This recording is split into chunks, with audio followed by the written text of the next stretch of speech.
What's going on, everyone? This is Jay from Premier Gaming Entertainment, here to bring to you this week's takeaway analysis video for this week's game versus Purdue in the Big Ten championship game. I do apologize for the late video, but just haven't had the time to make the video up until now. But better late than never, right? Anyways, wanted to just give my analysis of the game itself and kind of break things down a little bit. Pretty much, things went the way I'd expect them to go. I mean, within reason, anyways. The final score, kind of wasn't reflective of the game itself. The game was actually, I would say, closer than the final score would dictate. But I guess this is the difference between a 12-0 team and an 8-4 team. This game boiled down to really the Michigan defense playing a bend but not break defense, and other than the first touchdown that they gave up early in the game, the rest of the way, Purdue was able to move the football, but not be able to score in the red zone. I mean, and the defense, didn't, I wouldn't say they played bad. I mean, they played decently, but they stepped up when it counted the most, which is the most important thing. So we knew that Purdue was a pass-happy team, and they're going to have their opportunities and throw the ball all around the field. They were great from the 20s from the 20 to the 20, but once they got in the red zone, Michigan definitely shut everything down and forced them to kick, 5 field goals? Yeah, 5 field goals for the game. So, just imagine if Purdue didn't kick the field goals and those were touchdowns instead. You're looking at a different ball game. But that's, you're dealing with what ifs. So defensively, Michigan, when it counted the most, was able to step up and, really, take care of business, in the red zone and limit Purdue to the field goals. And, offensively, they haven't really, obviously they didn't skip a beat. We're not going to sit here and say that they're better without Blake Corum. But,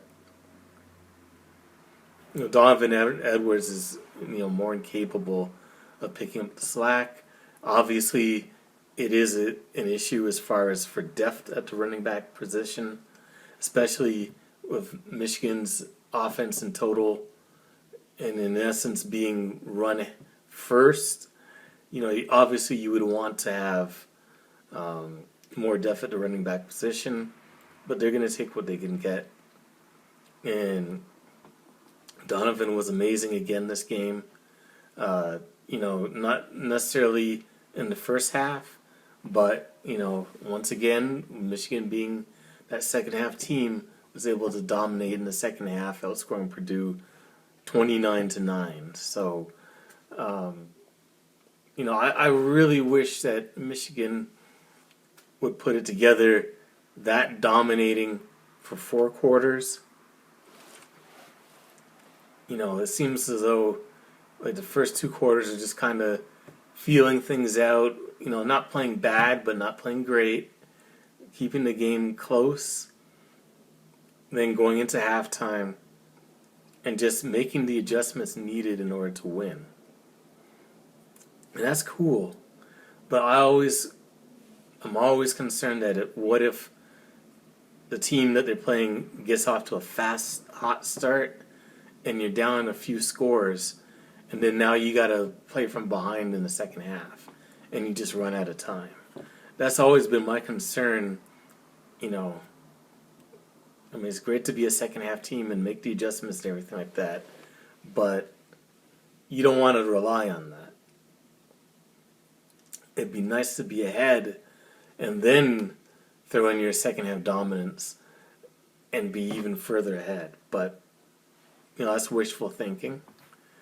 These last, man, just going back, I'm thinking like at least to my remembrance, at least to even in the Iowa game was like that, where the score didn't reflect how the game was going in the first half, and then in the second half they just turned it on. And that's why they're leading the nation in point differential, just from being able to, in the second half, just take over games. The defense especially tightening up, making the adjustments, stopping all the things that were going right in the first half, and just dominating. But like I said, it'd be nice for them to put 4 quarters together and just dominate from start to finish, so we don't have to be sitting there, worried about whether or not a team's going to come back, or whether or not they're just going to not have, the ability to come back or to hold the lead or whatever the case may be. So, but all in all, I'm happy for obviously for the outcome of the game. It's back-to-back Big Ten championships. Yet again, the Big Ten West falls. It has never won a Big Ten championship, which is crazy. But that's the way that this whole thing is you've basically had 4 teams that have dominated the Big Ten, and they're all in the Big Ten East. So go figure. But it's going to be interesting to see what happens. We got pretty much a few weeks to prepare for TCU. Just wanted to speak on that real quick. So I know a lot of, I've been watching some sports shows, and they're questioning why we're playing TCU, saying that we should play Ohio State again, and Ohio State should be the number 3 seed, and TCU should be number 4. And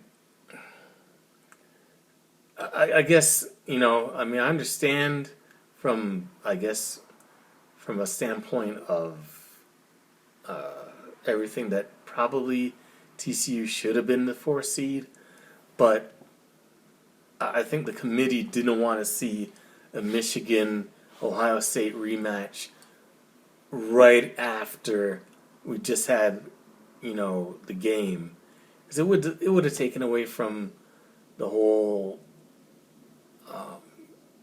meaning of the game. Not necessarily, I won't even say the meaning, but it would have diminished our accomplishment of beating Ohio State and just telling us that you got to go do it again. Back to back. So I can see why they did it like that, just to be like, okay, well, if they got to play again, make it in the finals. If both teams make it there, it's a win-win for us. We don't see them playing back-to-back, so there's not that issue. And if they do both win and play in a championship game, that's even more viewers for us, more money for us, and all that. So I can see why the committee made the decision that they did.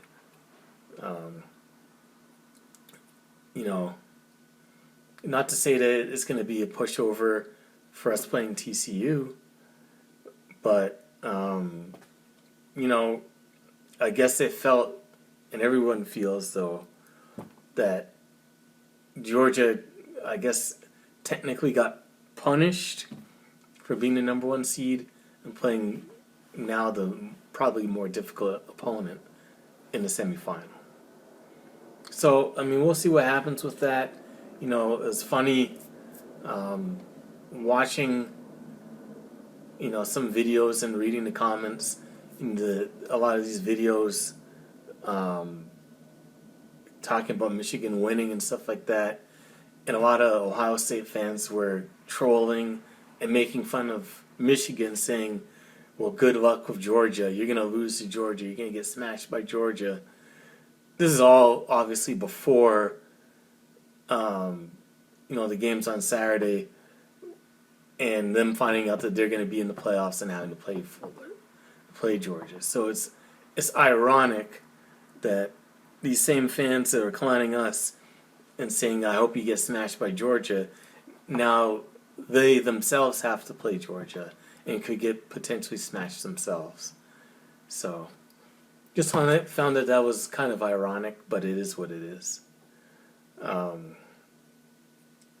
So I'm going to probably do another video, hopefully in a couple of days, just my thoughts on recruiting, the transfer portal, and stuff like that. And, try to keep things rolling, during this time that we're off until, we play in the semifinals. So, anyways, that's it for the video. Thank you for watching. If you liked the video, definitely feel free to leave a like on the video. Leave me a comment in the comment section below if you got this far in the video. Let me know how you felt about the game and about the team. And if you enjoy my content, definitely subscribe to the channel. Anyways, thank you for watching the video, and as always, go blue.